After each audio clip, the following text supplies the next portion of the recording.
As the year 2000 approaches, secular and religious observers are developing a consensus that major change on planet Earth are fast occurring and a new heavens and a new Earth is imminent. Recent events have shaken modern man's confidence on his capability to order the world and his society. New fears, as well as the perennial troubles in yesterday, still haunt statesmen and serious thinkers of today. Ideologies have come and gone. Programs of government have replaced one after another.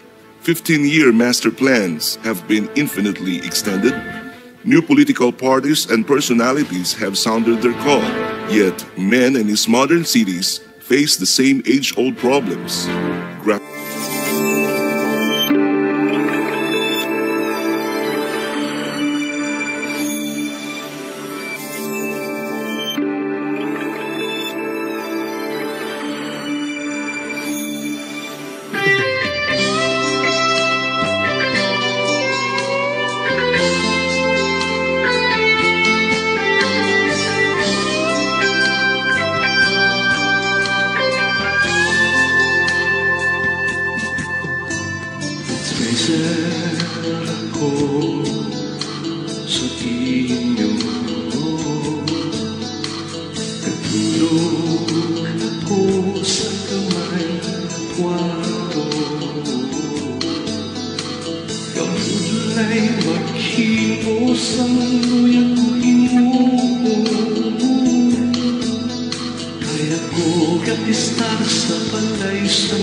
Shouldn't be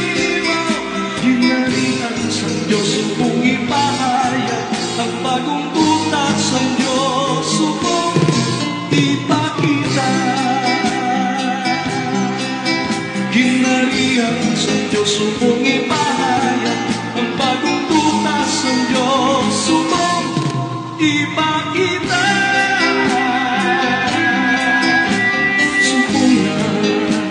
Subong na ipakita.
Los Angeles News, celebrating life the way it is.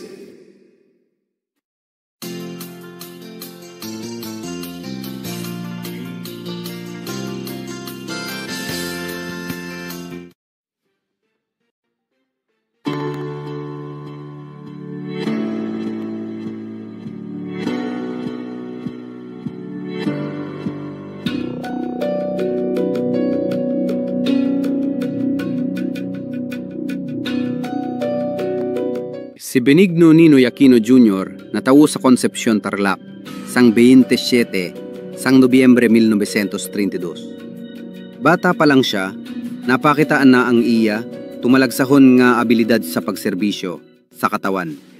Saya pagkabataan-on, nagpakita siya sang interes sa politika, kag nagpanikasog nga mangin leader nga may integridad, kag kabalaka sa mga Pilipino. Was directly involved in the conspiracy to overthrow our duly constituted government by violence and subversion.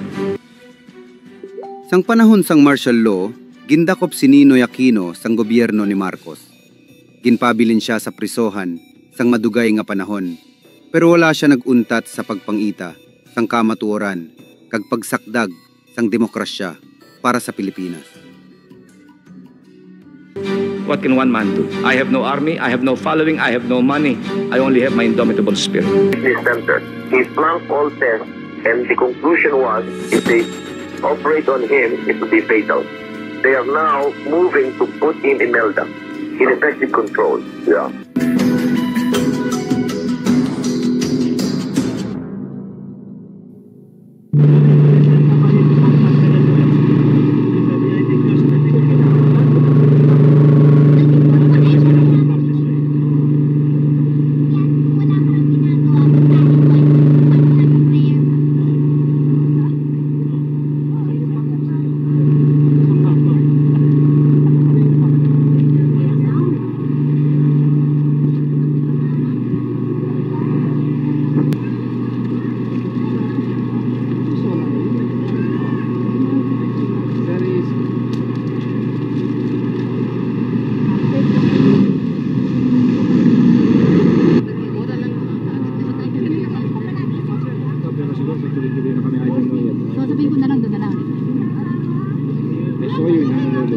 television.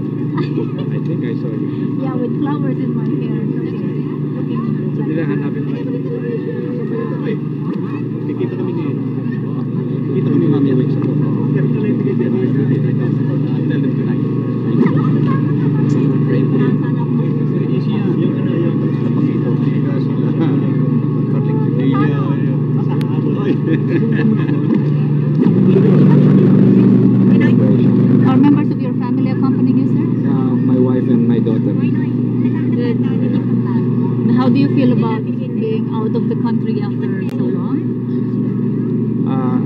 under other circumstances I would feel very happy, but I don't know. How's your health?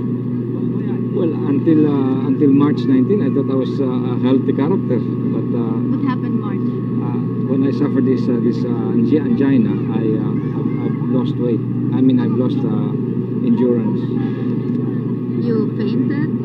No, I have severe chest pains. How do you feel right now? Yes. Oh. Jim, pwede tayo lumipat doon. Hindi ba mas malamig doon?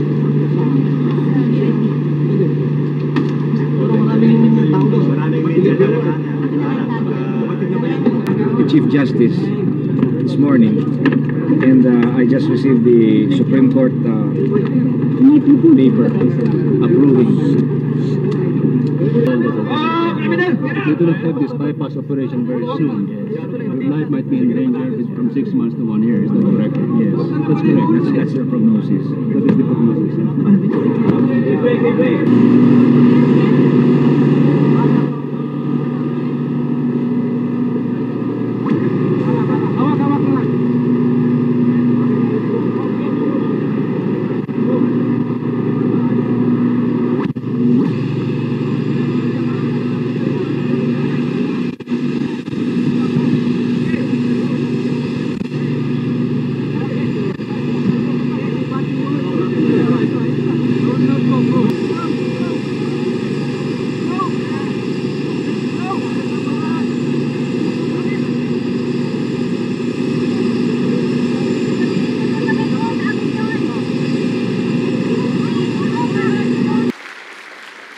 Prior to 72, there was some chaos in the Philippines, wasn't there? Or is that a Yes, there was a chaos in my country in 72, and the students were demonstrating.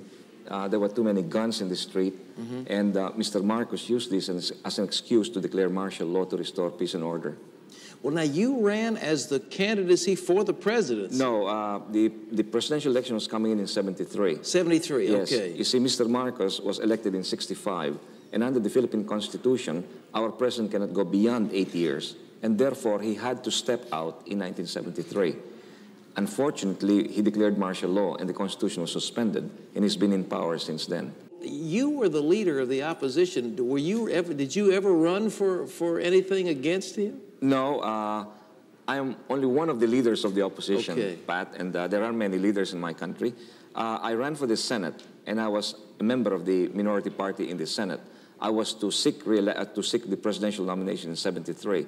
However, that was aborted, and we never got to that so stage. you were unable to do what you were Right, planning right. to do. There's some good things. There's obviously, or at least there seems to be religious freedom in the Philippines. Oh, yes, that is one of Which the is a very greatest good things. In thing. fact, your program is one of the most popular program in my country. You know, when I was in prison for 7 years and 7 months in solitary confinement, one of the great bonuses I have is this little television that they gave me, and at 3 o'clock to 5 o'clock, your program came in strong every day, and Channel 7, Yeah. which is a small station in Manila, but throws the best signal. It has one of the best programming for day. You have a pre-program on 12 o'clock slot, the student canteen, and then the 3 o'clock 700 Club comes in, and that kept me company in my solitary cell. Not 7, but for many years. I think it came in about 76, 77 in Manila. That's right. And so I was listening to this, and every time you would have a testimony, I would feel sort of a affiliation to it, because I also felt the same thing about the good Lord. Now, if he says that he wants to come back here, sure, by all means. I will go back because I think I'm innocent. Following all my steps. The rumor in Manila is that I'm taking the private jet of Enrique.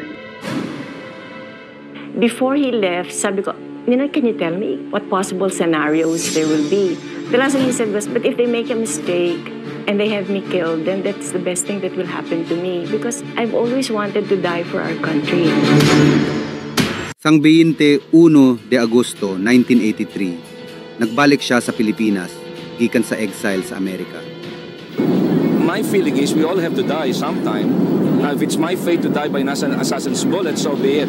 But I cannot be petrified by inaction or fear of assassination and therefore stay in a corner. I have to suffer with my people. I have to lead them because of the responsibility given to me by our people. Pero sa wala pa siya nakalabot sa pagdumalas ang gobyerno, ginpatay siya paagi sa pagtiro sa iya, sa tarmac, sa Manila International Airport. Ang iya kamatayon nagduso sa katawan nga maghiusa kag ipakita ang gahom sang people power. 30 taon na ang nakalilipas para sa bagong henerasyong hindi mulat sa kanyang kamatayan. Ating muling buhayin ang katanungan.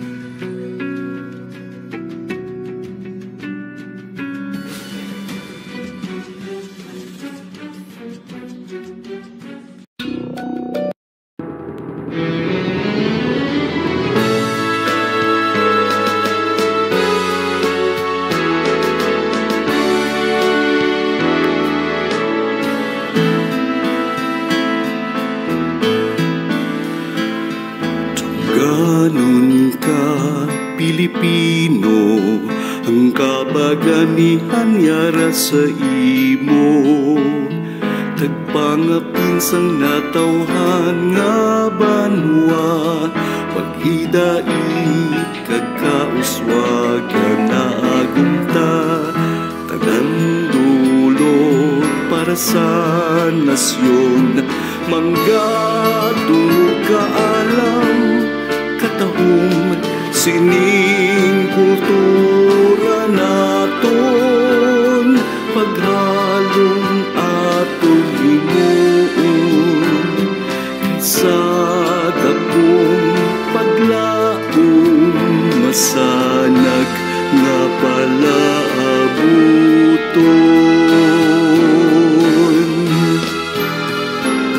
Kulturang Pilipinhon, puno sang kagayon, sa mata sang dumulong, pinasahit ka sa katahon. Palanggaon ka kag ikapabugal, kaya ang kadalagan mo amon ginaambit, ginapakamahal. Kalalakinan mong mga isganan, kababailhan mong may kaanyagan, pinasahi sa dagway tuag kagkisay. Yas kagkaalam mo, Diyos lamang ang nagbugay. Kulturang Pilipinhon, magapabilin ka sa tagsa kapitik sang dughan, kami nagaisa sa pagpabutiag sang kaayo mo. Kay ikaw matuod kag matahong nga kulturang Pilipino.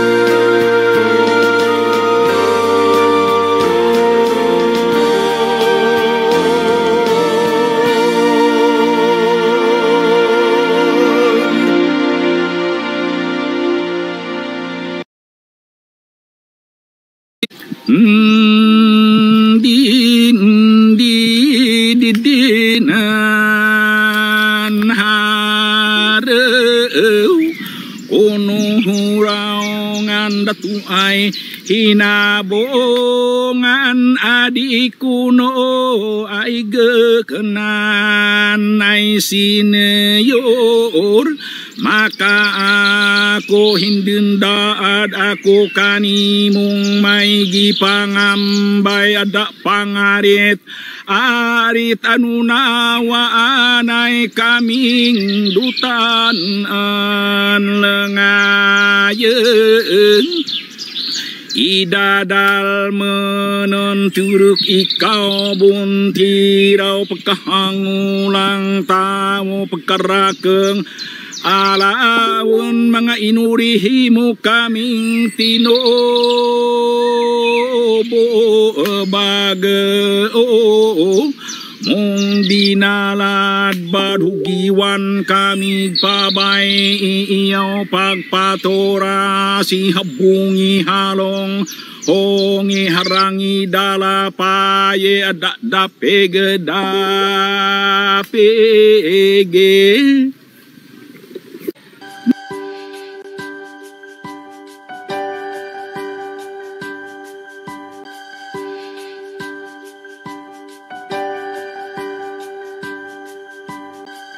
The nation of Israel journeyed through 42 different places. And Kabbalah clarifies to us, Arizal, the Baal Shem Tov, and the like, that every single stop, every single place, every single step up the ladder, so to speak, was a different state of consciousness. The word for Eretz, for land, has the language of Ratzon, desire. And different desires are different states of consciousness. How big is one's desire to receive for themselves? The ego. How big is someone's desire to give selflessly? The altruism. And so going from state to state is going from land to land. That's why we, for example, kiss the mezuzah when we walk into the home. Because the state of being has changed. We're in a different place. We want to remind ourselves of the unity that's always here, regardless of what state of consciousness we're in. That's why within the mezuzah itself are the psukim, the verses, Shema Yisrael, talking about the unity and oneness of the Creator. Meaning you might be going from the outside, some externality, the fears and the doubts and the pains. You might be going to the internality of your inner goodness and love, your perfection and so forth. Wherever you are, you can remind yourself. Wherever you zaz, right? Mezuzah from the language of zaz, of movement. Wherever you move to, it's still one. Because it's all from Hashem. And He only desires goodness for you. Everything that's ever happened is happening, will happen. Every journey you've ever been on, or going on, or will go on, being the one ultimate journey of life itself, is His pure love. It's up to us to refine and sharpen our belief that that's the case. And may we do so speedily and soon. All the best. The nation of Israel journeyed through 42 different places. And Kabbalah clarifies to us, Arizal, the Baal Shem Tov, and the like, that every single stop,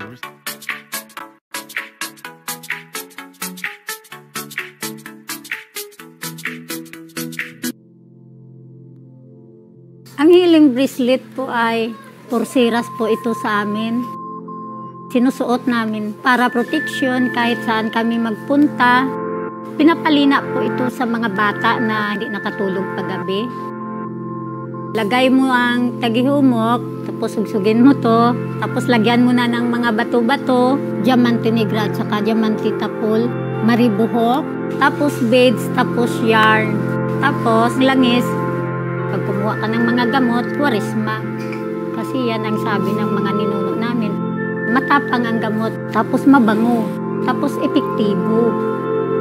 Hindi kami papayag na ipagbaliwala namin yung mga kasanayan na ginagawa ng mga ate. Pinapahalagahan namin yung iniwan nila ng mga gamot para sa amin. Hanggang may buhay kami, hindi namin malimutan yung